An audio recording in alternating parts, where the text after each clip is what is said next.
Everyone, welcome back to my channel অন্নপূর্ণার হেসেল। আজ আপনাদের করে দেখাবো বুট ভুনা বা ছোলা বোনা। ছোলা বোনার জন্য আমি ছোলাটাকে ধুয়ে 7-8 ঘন্টা ভিজিয়ে আবারও ধুয়ে পরিষ্কার জল শুদ্ধ ছোলাটাকে কড়াইয়ে দিয়ে দিচ্ছি। আর দিয়ে দিচ্ছি সামান্য নুন। আর এই ছোলা সেদ্ধটা আপনারা প্রেশার কুকারে করে নিতে পারেন, তাহলে খুব সহজ হবে।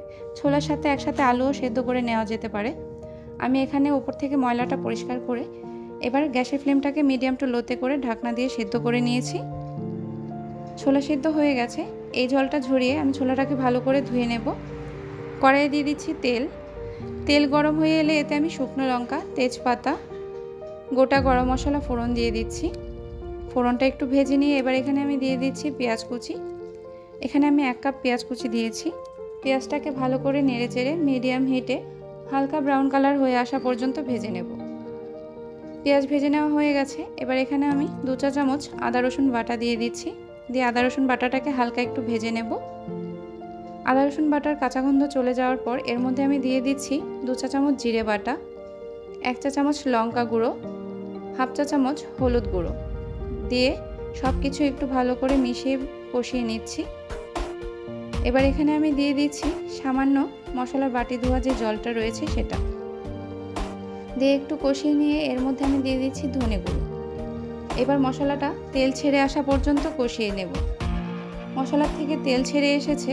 এবার এখানে আমি কিছু কুচি করে রাখা টমেটো আর সামান্য নুন দিয়ে দিচ্ছি, তাহলে টমেটোটা খুব তাড়াতাড়ি সেদ্ধ হয়ে যাবে।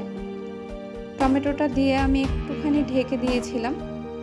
টমেটোটা গলে গেছে আর টমেটোটাকে আমি লো হিটে সেদ্ধ করে নিয়েছি। এবার মিডিয়াম হিটে মশলাটাকে কষিয়ে সেদ্ধ করে রাখা ছোলাটা দিয়ে দিচ্ছি। দিয়ে একটুখানি মিশিয়ে নেব। মিশিয়ে নিয়ে এবার আমি যে আলুগুলো সেদ্ধ করে খোসা ছাড়িয়ে রেখেছিলাম সেগুলো দিচ্ছি। আমি এখানে ছোট আলু দিয়েছি আর খোসা ছাড়ানোর সময় একটু একটু ভেঙে দিয়েছি, দেখতেই পাচ্ছেন। আপনারা যে কোনো আলু দিয়ে করতে পারেন।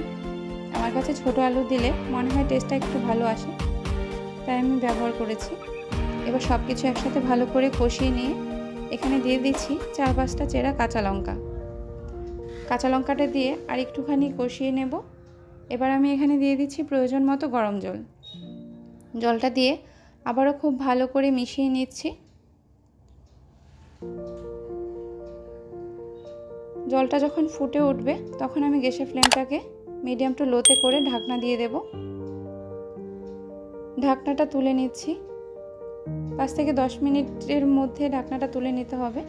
এবার এখানে আমি দিয়ে দিচ্ছি গরম মশলা বাটা দিয়ে মিডিয়াম হিটে খুব ভালো করে নেড়েচেড়ে ঝোলটা শুকিয়ে নিতে হবে, তাহলেই তৈরি হয়ে যাবে বুট ভুনা।